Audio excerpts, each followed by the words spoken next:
大家午安，我们现在在波士顿，这一间饭店是监狱改建的 The Luxury Collection 的 The Liberty Hotel。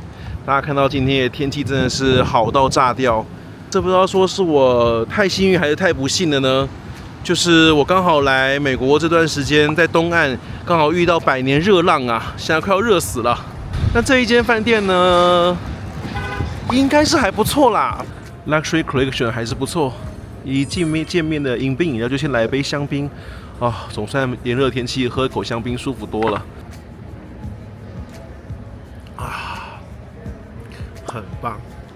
这间饭店就是我刚刚跟大家介绍的，它是由监狱所改装的，叫The Liberty Hotel， 所以1楼的大厅就有像这样子的建筑物，就是原本监狱的样子，所以这个也是蛮有趣味的一个饭店。那我们刚刚check in完。也喝了杯香槟，我们现在要搭电梯准备上楼喽。总共16层楼，那他今天给我们是高楼层14楼，还算不错。好啦，就看看我们的房间长什么样子喽。在炎热的波士顿，看能不能在房间好好休息一下，快热死了。我们今天的房号1401，走到底尽头，双层门，哦，看起来蛮不错的哦。好，我们来看看喽。这间房间相当的不错耶！一进来客厅，哇，这客厅很美耶。前面就是著名的查理士和河了。我们今天这就是查理士河的套房，非常漂亮，一览无遗的美景哎。不知道晚上有没有夜景可以看，我白天的风光是很漂亮的。那我们来看一下卧室的样子喽。这边的水的话是 Fiji 的水，不过是要钱的。这边是浴室的部分。备品用什么呢？哦，备品用的是这个 Molton Brown 的，都是 Molton Brown 整套的。我以为 Luxury Collection 都会用 Paredo 的，结果也不是。这边的话也是有 view 可以看出去的。这就是卧室了，卧室也是非常的舒服。卧室的话是2面窗，可以看到这边的城市风光跟这边的河景，哇！这间套房真的是蛮赞的，真的是查理士河套房，非常漂亮。现在是清晨的5点半多，我们现在在波士顿罗根国际机场。那我们今天是 BA 的 GGL 毕业旅行计划中的一环。我们今天要搭乘的航班呢，是从波士顿，然后等下都要去 JFK 咯。那去 JFK 当然就有重要的任务。那我们第一段的话，从波士顿到 JFK， 当然搭乘是 One World AA 的航班。那波士顿罗根机场的话，这边有2间的 One World 的自营贵宾室，那一间当然就是 AA 自己自家啦。其实波士顿也算是 AA 的一个小 hub， 所以 AA 在这边的话，航班也是蛮多的。那这个 Terminal B 的部分，基本上就是 AA 的在用的。那另外一间贵宾室的话，就是我们现在要前往的地方了。所以我们现在从 Terminal B， 大家看到我们刚刚有个 B 的纸牌。那我们往 B 的数字大的部分走，好，不要往 B1 到 B15， 往 B16到 B40部分走，我们就可以沿这个路一直走到 Terminal E。那 Terminal E 就有谁呢？ Terminal E 就是有 BA 的贵宾室啦。那这边的话，顺便跟大家讲一下，这蛮有趣的。波士顿罗根机场的话有4个航厦，分别是 A、B、C、E。那其中的话 ，A、B、C、E 里面除了 A 之外，B、C、E 这3个 terminal 在过完安检之后是连通的，那所以我们现在就来实际走一次，从 Terminal B 走到 Terminal E 应该是可行的。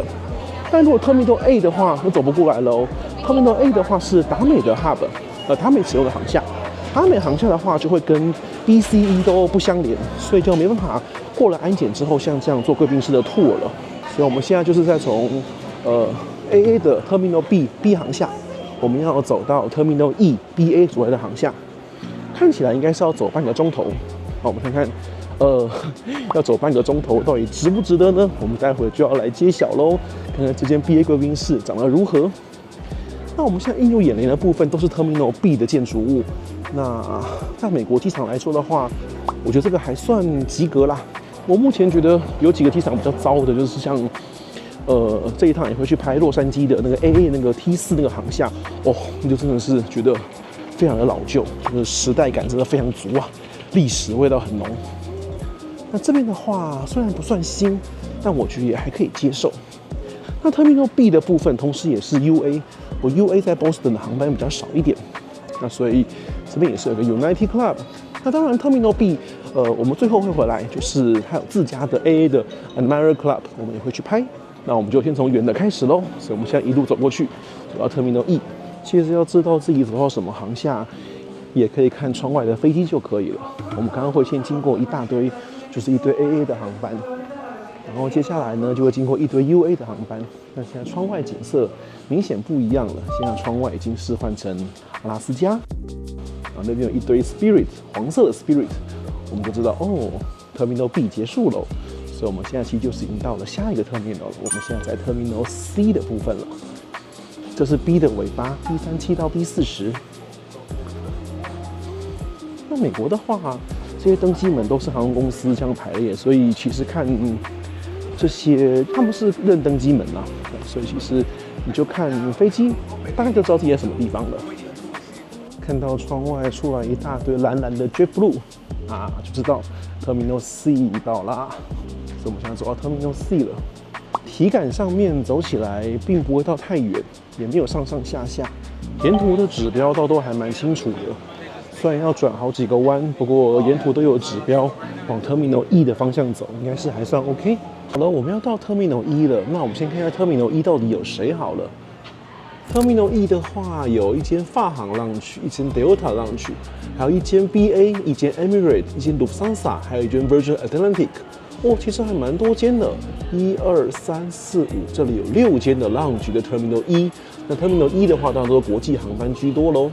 那这 Terminal E 的话是最新翻修过的，所以看起来会比较新一点。装潢的风格也不太一样，跟刚刚前面就有一点差别了。那我们就先去我们的第一站，前往我们的 BA Lounge 咯。这边蛮有趣的，这边有些 gate 的话是 Terminal E 跟 Terminal C 是共用的。那大家可能会觉得很疑惑，国际跟国内怎么可以共用呢？那这个在美国的话其实是蛮容易发生的，因为美国的话，他们出境的话是混流的，所以我今天即便搭乘美国境内的航班，只要航厦是有连通的话，我都可以用走的，走到浪区去使用。那不过要记得看一下条款哦，之前我特别确认过，那 AA 的国内线的话 ，Any One World 的 flight 都是可以进 BA 的浪区的，是没有问题。其实波士顿算是航运一家的一个蛮重要的城市，所以我们的老朋友已经看到了哦。我们来看一下我们的老朋友们吧。窗边正好有一只日航，有一只英航。日航昨晚到，不过日航因为 bank 的关系，它的飞机会在波士顿过夜。它昨天晚上到之后，要今天的下午才会再飞走。然后 BA 等下就要回伦敦喽。Terminal E 的话，确实就是新整修完的，这个楼层挑高也比较高，整个航厦里面是比较新颖的。那早上这个清晨时段的话，当然国际航班还比较少，所以这个航厦相对就比较清闲了。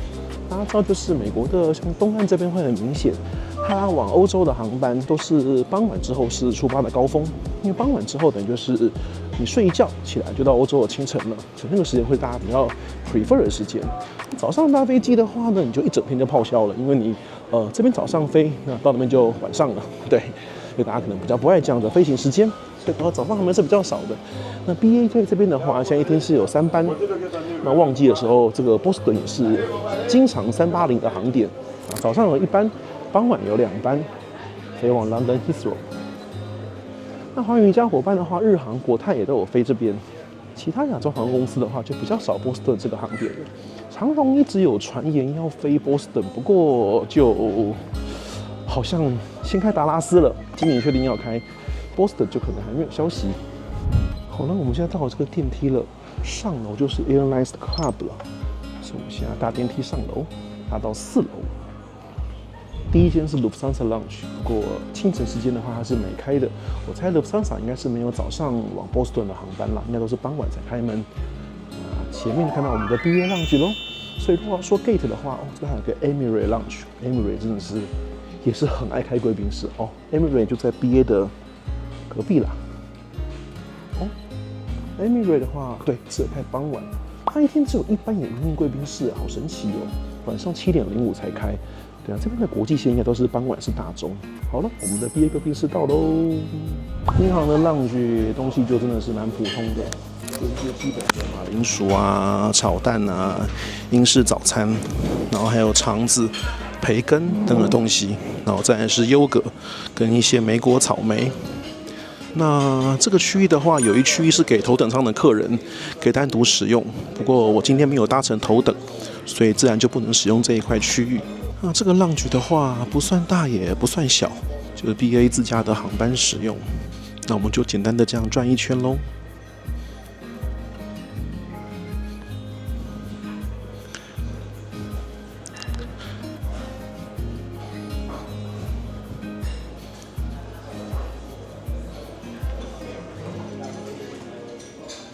我现在在 BA lounge 的一个角落看飞机的地方，大家有没有发现我声音有点不太一样？对，这是拍影片以来难得发生的不愉快的事情。对，我刚刚在lounge的门口，算是跟那边的职员有点争执。那我在出发之前，我就已经找过OneWorld的官网上面的关于这一间lounge的所有资讯。他写说这一间lounge的话是 access for eligible customers traveling on any OneWorld member airlines， 所以我搭乘 AA 的话是一定可以的。那我刚刚进来的时候，他坚持说我今天搭的不是国际线，所以他不让我用这间lounge。那我说可是OneWorld规定上面并没有写说一定要 international 的航班，他就说我们不管OneWorld的规则，我们是我们 BA 自己的规则。那于是我就再找了 BA 的规则，其实 BA 写的也非常清楚。BA 的话，在它的网站上面也有这样子的描述。BA 的网站上面写的 eligibility， 它就写到说 a passenger or permanent member are of any the OneWorld airline frequent flyer unscheduled operated by British Airways or one of our OneWorld partners。那这整个上面都没有写到任何关于 international 或 domestic 的问题，所以不管是 OneWorld 的 policy 还是 BA 的 policy 都没有写出我今天搭的是 AA 国内航班我就不能用这些lounge，但他就是一直不让我进去，然后他就说现在里面 BA 的人很多 ，BA 等一下就要起飞了。那我说那没关系，那我等你们 BA 的客人起飞，我说我可以这边站40分钟没有关系，因为 BA 的航班快要起飞了。我说我可以等你们 BA 的航班 departure 之后我再进来参观。他说也不行。总之就是，然后最后他就说我很rude的，对哦。我就想说，你才rude的吧？我按照 policy 走，你不让我进来，这是怎么回事？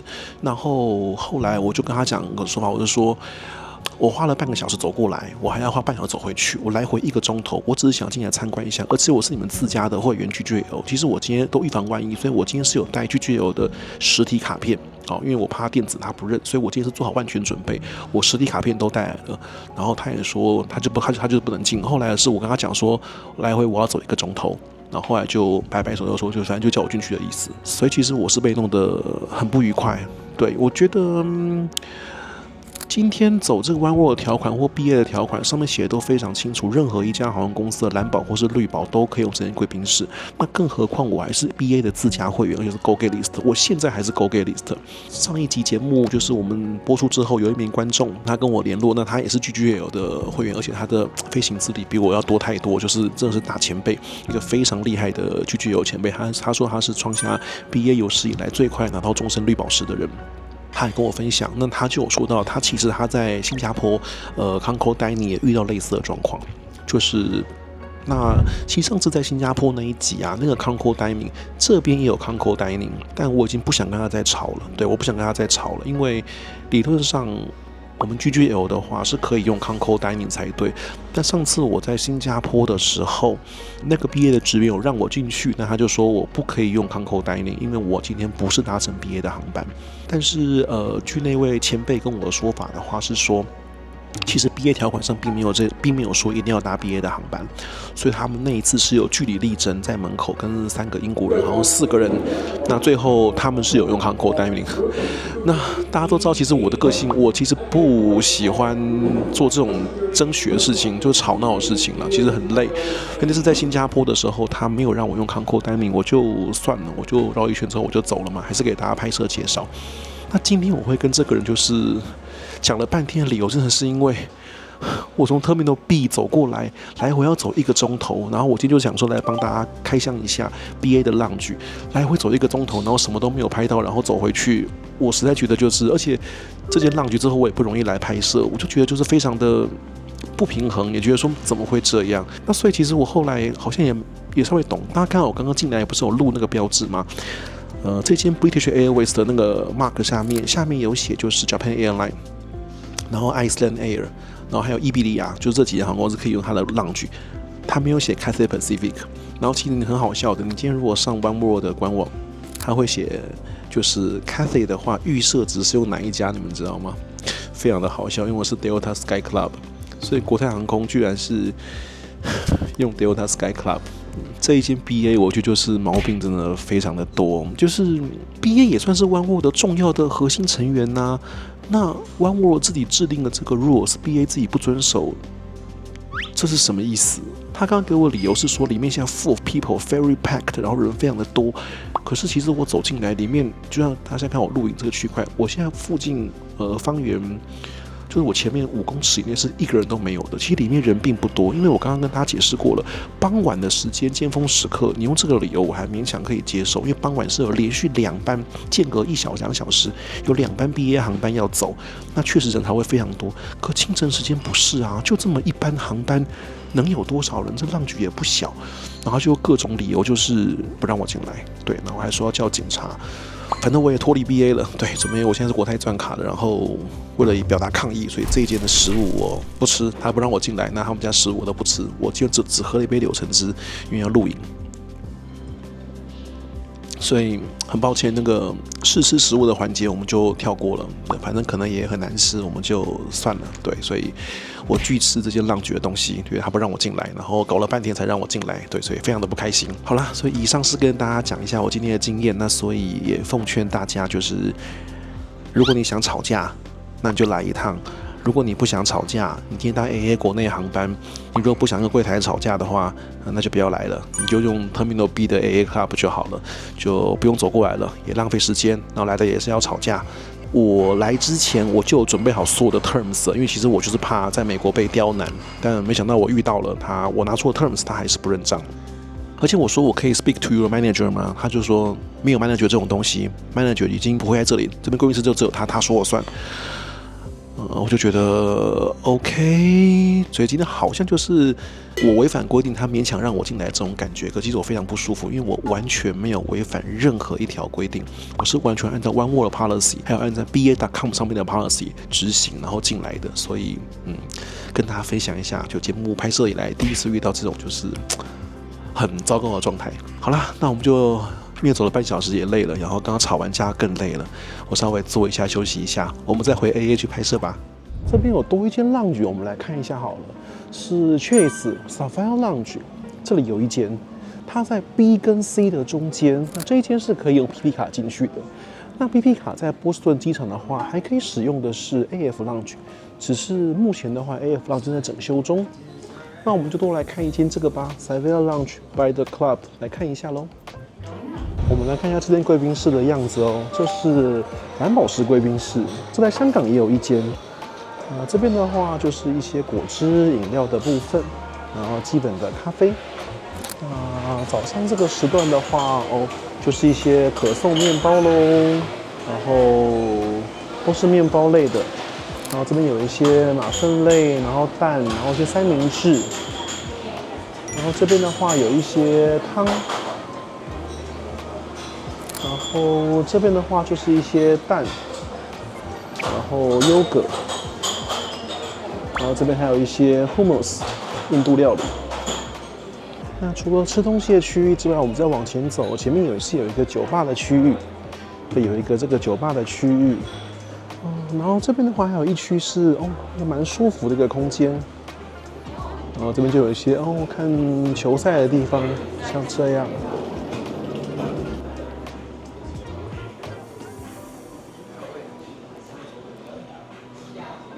这边还有一区简单的食物，躲在里面这一区，这就是饮料而已喽，没有什么吃的。不过整体空间的话，算是还蛮大的。还有一区小朋友的游乐区，还有健身房呢，然后还有 shower。那我们就在刚刚说的那一区很舒服的酒吧区来吃点东西好了，拿了一个三明治，然后草莓优格，还有那个 frittata 的蛋，然后这个也是蛋的料理，拿一杯蔓越莓汁。那到这边来心情就比较好一点了，毕业就让它过去算了吧。好，我们就来尝一下这边的东西好了。不过顺带一提哈，就今天因为这个 terms 很重要，所以我要把这件的 terms 也要说一下。PP 卡上面的 terms 写得很清楚。PP 卡的持有者的话，每一个 calendar year 就是一个年历年的话，美国地区的这个 Chase Sapphire Lounge 只能进来一次，但亚洲的话就没有限制。所以香港那一间的话，确实没有问题的。但因为平常我也来美国机会不多，所以我就想说，好，那今天既然来了，刚刚 BA 没有拍到，我们就开箱 Boston 的蓝宝石贵宾室吧。好，我们先试试看早餐这个 frittata 这个蛋的部分，西班牙红蛋，还可以哦。后面好咸，但刚吃下去口感还好，后面真的，哦，这真的太咸了，这个是喜胜等级，这个太咸了。三明治太干了，然后这个蛋料理的话，有一个像是温泉蛋的东西，我们来试试看看哦。它是温泉蛋，然后配上那个像是曲里就是豆子的东西啦，豆泥的部分。那这个草莓优格，我想就一定不会有雷了啦。这4样里面最好吃的是草莓优格，烘蛋太咸，三明治太干了。温泉蛋还可以，草莓优格很好吃，可以吃草莓优格吧。确实的话，在美国也是很大的一间银行，那它自营蓝宝石贵宾室应该是有意要跟 A1 的 Central Lounge 做一个抗衡吧。然后刚刚机场里面也到处都是确实那张新卡的那个广告，就旅游8倍那张卡的广告。对，所以看来也是蛮有企图心的。空间还算不错，那因为限制1人 BB 卡只能进来1次吧，所以并没有像我们亚洲的 BB 卡贵宾室那么疯狂的拥挤，倒是没有，还算是找得到位置，还算蛮舒服的。这些的位置的话，在 B 跟 C 的连通道的中间，所以蛮好找的。你从 B 或从 C 来都蛮方便的。那我们等一下坐一下，就回到 Terminal B 的 AA 贵宾室喽。我们现在已经走回 Terminal B 了。那这个的话，在 B1 到 B3 Gate 旁边，然后 B4 这附近，不用爬楼梯就看到这个 American and Marriott Club， 也是我们今天波士顿机场的最后一站喽。这算是 AA 的一个 Focus City 吧，看看这个 AA 的这个 Club 怎么样呢？一进来这个大厅的空间还不错，然后有一个兰花。右边的话就是商务办公区，有一些电脑，还有一些独立的隔间，让你可以工作使用的。然后左边的话，这边就是一些简单的饮料区，有柳橙汁啊等等的。然后这边有简单的面包，有一些bagel类的东西，我们来看一下。饮料的话就是基本款啦，然后面包的话，我们来看一下，有一些 bagel 啊，然后一些 Danish 啊，基本的一些面包。然后比较有趣的是，这边有一个广告，这是 complimentary 的 avocado toast。不过这个是专门给就是有这个 City AA 的这个联名卡的人才可以吃的东西，这也蛮有趣的。就联名卡的人可以多吃这样食物。不过如果缴了年费只是为了吃 avocado toast， 这个好像也好。那我们再往里面看里面的环境喽。然后这有一些讲电话的包厢哦。空间上是还可以，窗边的位置蛮多的，也还算宁静。比刚刚去的蓝宝石贵宾室的话，这人潮就会少很多。毕竟航空公司的贵宾室还是不错。这边有一区域像这样子，一个独立的空间。走到最里面的话，这边一样有一区酒吧区。然后这边酒吧的话是早上8点开始服务，那礼拜天的话要到早上11点才服务。好了，这边就出现基本早餐的东西了：熏鲑鱼、白煮蛋、水果哈密瓜、凤梨、优格、面包、起司。然后这边的话就是有这个煎的蛋，然后在这边有一些火腿，然后再来就是冷食的部分，跟刚刚一样重复的面包，然后多一个燕麦在这边，然后再就是这些麦片啦。贵宾室的空间感是蛮不错的，座位跟座位之间还算是蛮舒服的，没有很拥挤的感觉。那找到一个座位是并不困难的。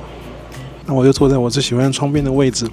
刚刚吃过一点优格了嘛，然后吃了一些不好吃的东西，所以我们就简单拿一点好了。因为今天的话，我们下一段要去一个比较厉害的地方，所以留点肚子，待会儿再来吃。我们就先来吃点这个水煮蛋，美国嘛，基本款。这总不会失败了吧？好啦，我们就来 AA 这边坐一下，时间还有点早，不过就在这边休息一下。AA 这一间就是一个休息室，东西没什么好吃的。